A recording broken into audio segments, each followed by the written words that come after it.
Hello and welcome back to Seaside Garage. Today I'm going to take a closer look at the Trabant. In the previous video I took a very quick look at the car. Then I parked it outside to make the video on the Niva. Then it wouldn't start. Actually it was pretty easy to start when it arrived, but now it's very difficult to start. I do think it's something to do with the fuel pump actually. I don't think it's delivering fuel on normal. It seems to only do it on reserve, which indicates a clogged filter, because normally on a lot of mopeds at least, the reserve function is without filter, so that could be the issue. It could be other things. It needs a service, to be honest. Today I'm going to take a quick look at everything to try to make a list of components that I need to buy to make this car ready for the road. So that's the goal for this video. And the first thing that I noticed while it sat outside for a couple of days, we have had a lot of rain. But rain is coming into this car, and it's no big surprise because, as you might remember, there is no carpets in the car, and the seats has been damaged, especially in the rear, a lot by water. As you can see, it actually points at a direction on the rear. What I have come to the conclusion of is that the seals on the windows, on the windscreens and rear windscreen, oh yeah, it's leaking. I didn't even see that yesterday when I looked at it, but it's not sealing at all in the rear. At the front, I suspect water is coming in as well, but it has been at least attempted to be sealed there. Here it's very loose, and in here there is evidence that the rubber has been cut to make it fit. So something is definitely up with this window rubber, and you can see water down there, for instance. So what I'm going to do is to take out the rear window and the front window and change the rubbers, and then hopefully it will be more sealed for the future. There's definitely also some water coming in elsewhere, but that is at least a good place to start.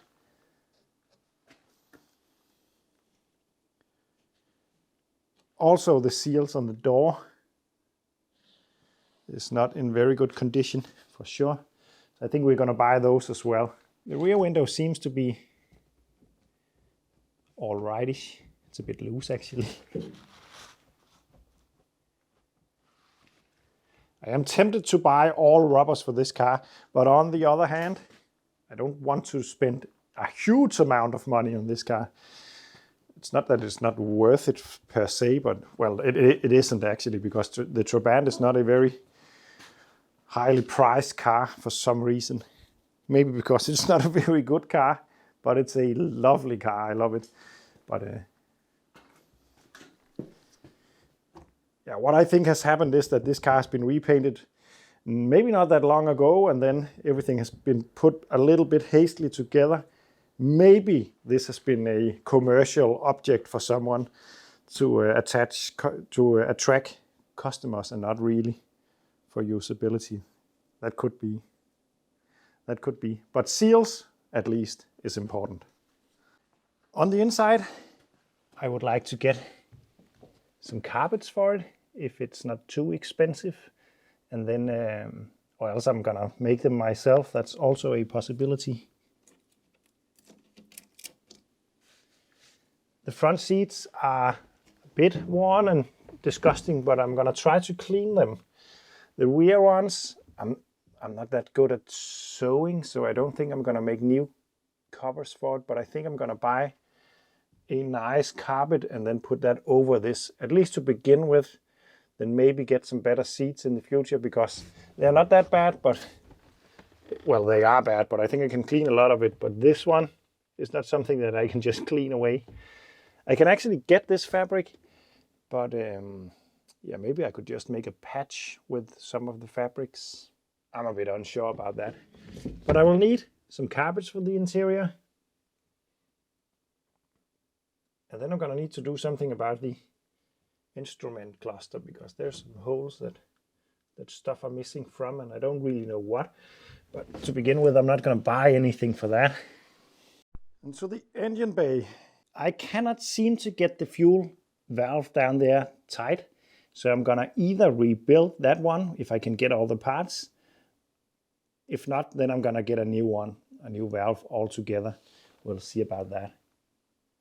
Then I would like to change the spark plug leads because they are made of tape, gaffer tape, and good intentions, and they are very, very brittle, completely hard. So I'd like to change them. I think I'm gonna keep the ignition coils because they are working. Maybe I will buy one to just have in reserve, but yeah. Then I'm gonna change the fuel line once again because the fuel line that I changed when I got it is by the quality that I'm now learning is beginning to leak after 1 year. So that's very dangerous on a Trabant, on all cars, but especially on a Trabant because of the closeness to the hot engine. So I'm going to change that again. Then I'm of course going to change the spark plugs as well. Then I think I'm going to rebuild the carb just to get everything up and running and service the ignition with new points and condenser and all that just to make it run nice. The brake master, if it works, I'm going to rebuild it with new rubbers. If not, I'm going to buy a new one. And then of course a new air filter and some new oil for the gearbox. I presume it uses oil. Of course it does. The engine does not have any oil in it because it's 2-stroke. So then I have some work to do on the electric system of the car because the light is not working at the moment. I don't think I'm going to need any new parts, but I need to fix it. That should be all in the engine bay for now. The engine seems to run pretty nice. So even though I really like to rebuild a Trabant engine, it doesn't really make sense to start rebuilding something that is working. So that is just the way that is. So that should be all for the engine bay to begin with. So next up, we're going to take a look at the braking system. I expect that a lot of that needs to be changed, but you never know because it could be that this has been through a restoration of some sort, and maybe some of that stuff is new. We'll see. For instance, I noticed one thing. Take a look at the wheel arches in here. They are full of dirt, of course, but on that dirt is blue paint. So this car has been painted and then not driven. Not at all, I think, because if you drive it in the rain, all that would be washed away. You can see if I touch it, it will just fall off. So this has been painted not that long ago, I think. At least it hasn't driven since. But what we're going to do now is to try to take this rear wheel off and check the brakes. This is one of the bad ones because it's driving, it's able to spin, but at one point right there, it just gets stuck. And at the moment, I think a couple of the wheels are doing that. And the very, very underpowered engine is struggling to make it move when the brakes are dragging like this. And I'm on completely new territory, so I don't know if there's anything special I need to do. I can see a lot of marks that someone has been popping this one off out here. So I can do the same, I think, without being too sad about that. Like that. Oh, it looks very nice in here as well. It actually seems to have been in a pretty good condition, this car. Wow, nice. Not bad at all. So I expect, of course, we need to take these off, but also to take the drum off. I'm pretty sure that we'll have to remove that big bolt right there. I am actually getting more and more excited for this project because it seems to be in such a good condition, at least in some parts.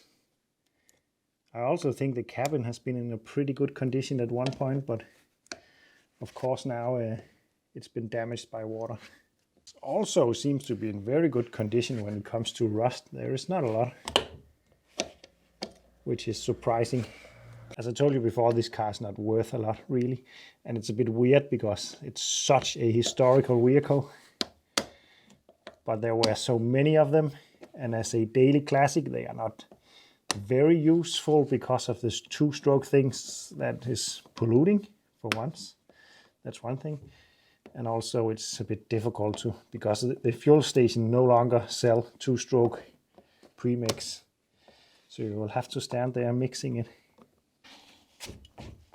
That wasn't that hard. Normally they are not very tight, these bolts, because if you tighten them too much they will crush the bearing, and therefore it's locked by that little lock thing. I don't know if this is enough to just take the entire wheel and brake drum off. It could be, but I don't know the design of this. Yeah, it's coming off. It's easier this way if it's possible, because I have more to pull on. There we go. Yeah, I thought so. We need new brakes. I'm just gonna order a complete new brake setup, new shoes, and new brake cylinders and all. I also gone ahead and ordered all brake hoses, and then all the lines I will redo myself to save a little bit. You could actually buy them, but I'm just gonna make them myself using copper wire, so that will be fine. Then I noticed these rubbers on the rear swing arm. They are no good. They need to be changed, so I will do that as well. I will buy new ones of those. I don't really know if the shock absorbers are still good, but they are not leaking at least, so I think it's all right for now at least. But that would be all for the rear axle. I'm gonna take the wheel off in the front and take a look at that as well. So at the front, everything seems to be in serviceable conditions, but it needs new rubbers on both sides for the drive shaft. The inners look all right. Then I also noticed a bit of rust that I need to do something about. I'm gonna put you inside of here to take a look at it. You are now closer than I am, but it looks as though there is a hole back there.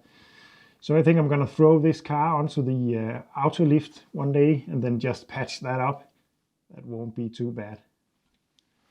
It's actually looking really nice underneath here, other than that. So that's good.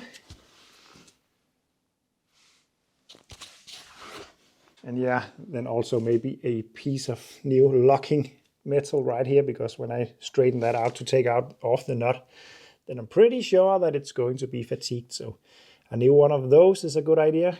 So that's it for that. Now I think the shopping list is complete for the Trabant. And then I added up and checked the prices for all the parts that I ordered, and got a shock, of course, because that was a lot of parts. Then I decided I will try to do this cheaper. There's a couple of reasons for that. One is, if I bought all those stuff, then the car would be way more expensive than what it's worth. And that doesn't really matter that much, because I do this for fun, but still, I've decided to try to rebuild the braking system. I'm going to hopefully be able to take all the wheel cylinders off and take them apart, clean them up inside, and then with new gaskets and so on, hopefully make them work. It will be a lot more fun for me to do, because I will have my hands involved in this project rather than just to change the parts. And it will be cheaper, and it will also be a bit more in the spirit of this car, because this car is for the masses. It's built to be repaired by its owner, and it just feels more right to try to service the parts rather than just changing them. So I bought rubbers for the entire system, and then I'm gonna try with that. I have bought new braking shoes, of course, because I could try to just glue some new material on, but I couldn't find any, so I'm gonna change those to be sure that that works. So I'm gonna rebuild the braking system. I'm gonna change the rubbers on the rear swing arms. I'm gonna do all the service part on the engine that I talked about.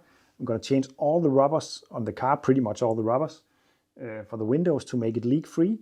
Then it should be okay for MOT. I have no idea why the lights are not working, but I hope I can fix it with the parts that I already have. And then hopefully we can get it to work reliable, brake like it is supposed to brake, and get it to the MOT station.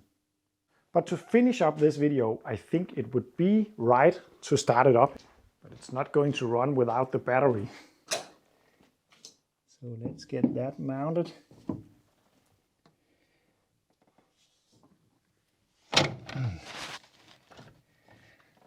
Right in here. Choke on in neutral. Oh, and the fuel valve, of course. I'm gonna move it to reserve because it seems as though it works there.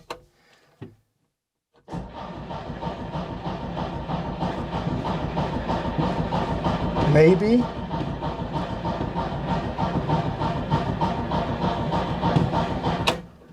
Well, not really. If we are missing fuel, then it will fire up a little bit on this. Let's try.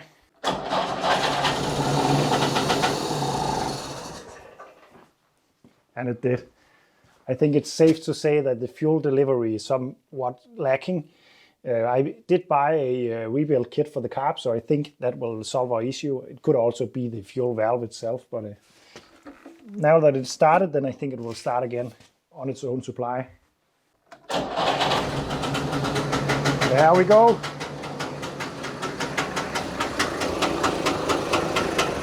Thank you for watching, and see you in the next one.